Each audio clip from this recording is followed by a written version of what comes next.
Angkatan bersenjata Rusia kembali meluncurkan serangan berkali-kali ke dalam parit pasukan lawannya.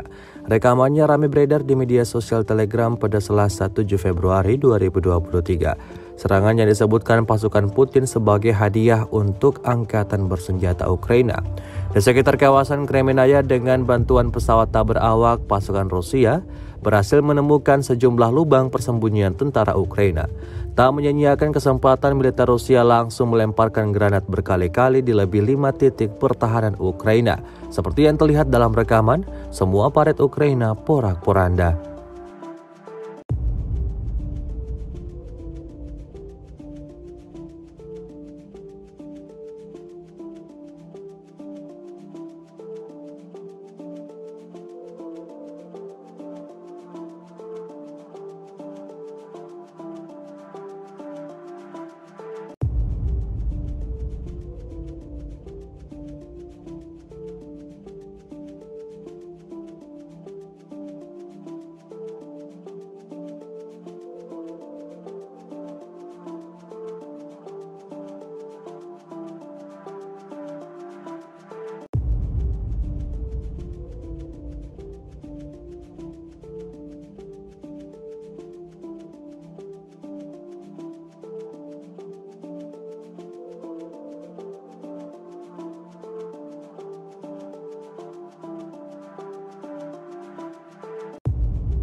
Rusia sendiri mengklaim secara total sejak awal operasi militer khusus telah menghancurkan 382 pesawat Ukraina, 206 helikopter, 3027 kendaraan udara tak berawak, 403 sistem rudal anti pesawat, 7759 tank dan kendaraan tempur lapis baja lainnya.